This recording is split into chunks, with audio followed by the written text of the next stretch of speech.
Hey guys, welcome. Welcome to another beautiful day in the beautiful life. How are you? Hope you're doing well. Hope you're taking care of yourself. Hope you are safeguarding your energy from people who don't deserve access to it.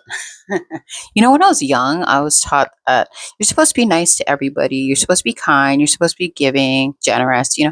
Um, yeah, they should have told me that I need to discern who deserves that. It should be safeguarded because it's precious and it's certainly shouldn't be just like, yeah, what do they say? Do not throw your pearls to swine. 100%. Yeah.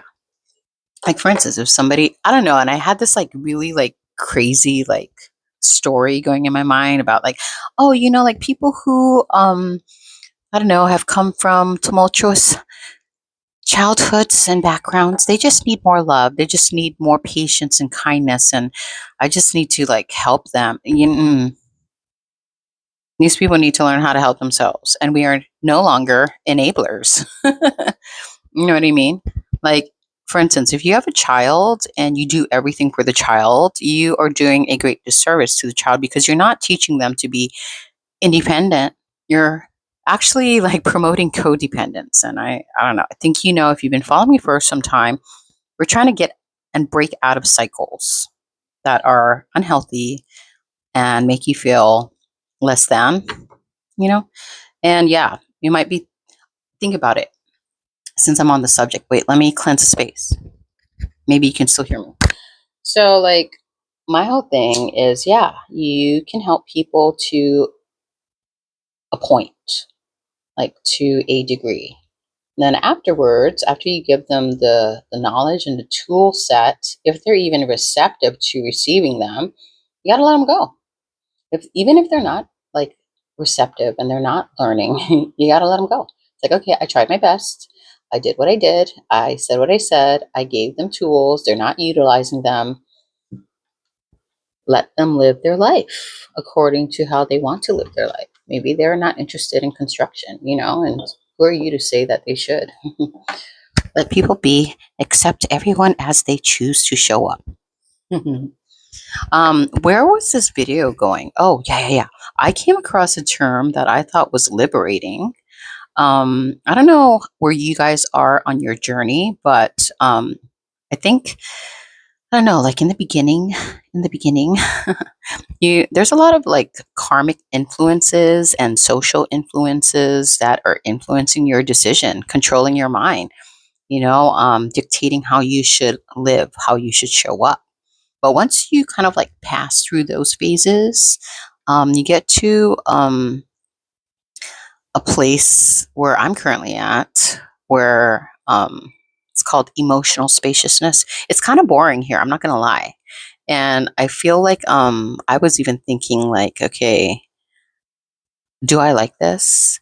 Yeah, well, that's the thing. If you're used to like living in like, I want to say environments or with people who are like unhealthy and toxic, you are accustomed to operating in that way where you're protecting yourself and you're pleasing people and what can I do?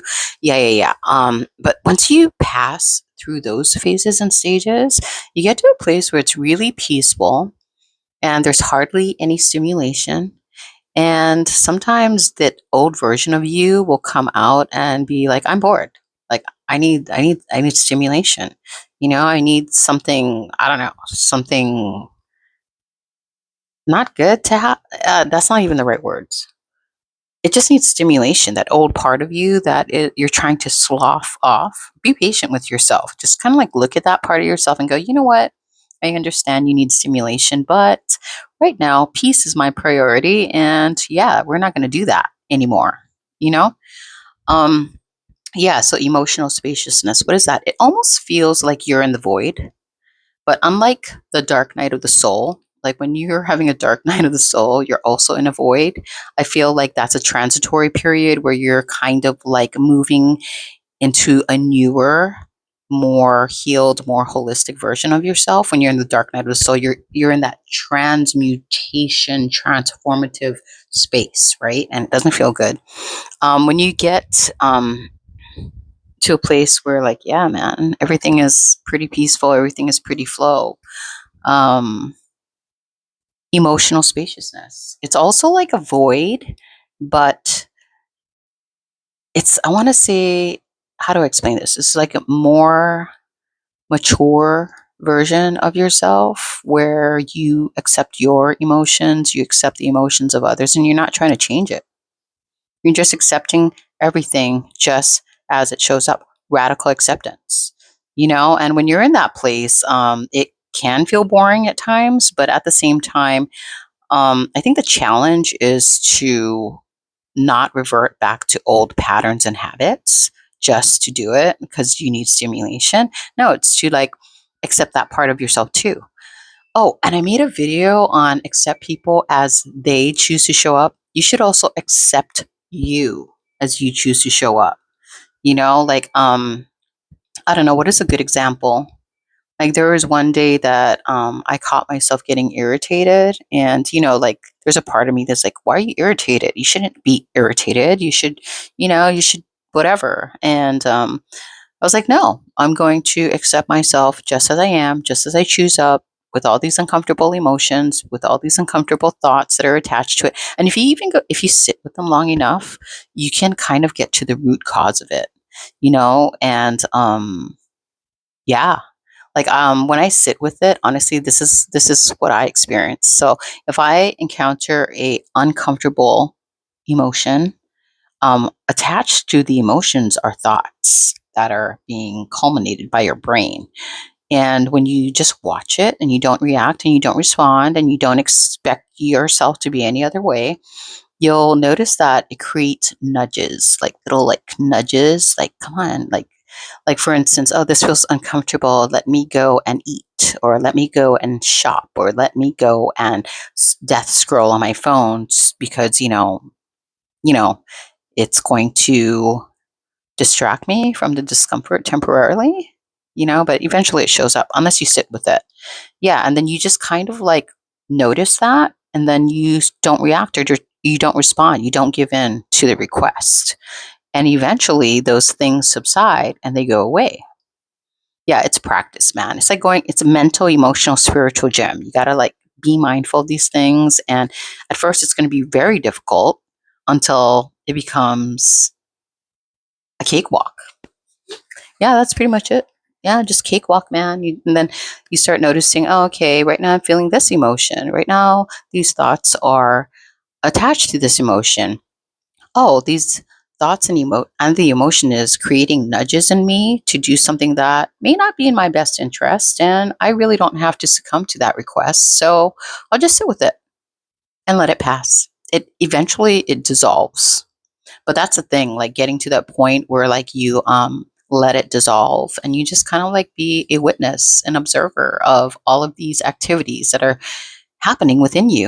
And it's funny when you do that to yourself, life is your mirror. So when you encounter other people, you can do the same thing. It's like holding space, emotional spaciousness, you know, emotion like spaciousness. You're not expecting anything to be a certain way. You're just accepting everything as it chooses to show up.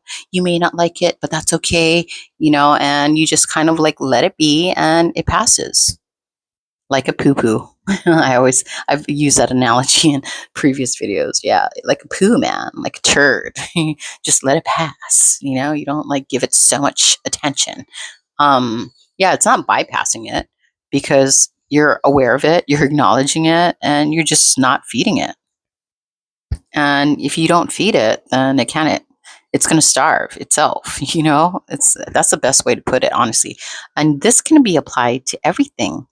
This can be applied to toxic relationships. If you don't give it energy, if you don't give it time, if you don't give it like attention, eventually it starves itself and then it disappears. And moving it along, by the way, friendly reminder, we're going to start saying no thank you Very simple. You don't have to overthink it. You don't have to ruminate. You don't have to overanalyze. I mean, you can, but I feel like that kind of keeps you in like mental loops, and you're kind of like on a hamster wheel in your own mind and you're just like looping things.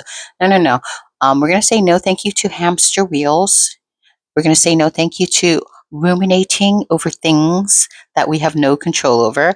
We're going to say no to people who don't treat us right. And what I mean by that is people who don't reciprocate, people who don't show up, people are who are like detrimental to our well-being. You can tell because it stresses you out, brings you more stress and peace. Yeah, no thank you. And very graciously just let them be, let them go. Goodbye. Thank you for Thank you for choosing to show up how you did so I can see clearly what I do not want to work with. And on the opposite spectrum of that, thank people for showing up as they choose to. So, you can decide if you want to have them in your life, if you want to cultivate something, if you want to build with them, they have similar energies, or I want to say energies that are elevating. you know like complaining is draining. So complaining, how does that make you feel? How does somebody doing it to you make you feel? It makes you feel shitty, right? So that's a no thank you. Like, no thank you to that.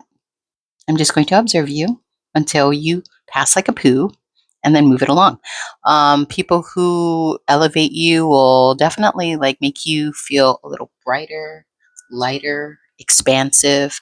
And I want to say invite more of that into your life, you know, and I don't know.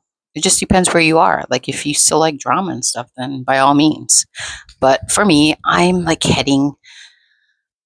just trying to slough off all the stuff and break all the cycles and the patterns and the belief systems that are no longer beneficial to myself or others, and moving it along, you know? Anyways, if you learned something from this video, cool. If you didn't learn anything from this video, that's cool too. Tomato, tomato. Yep. That's all I have to say. Blessings to one and all. Amen.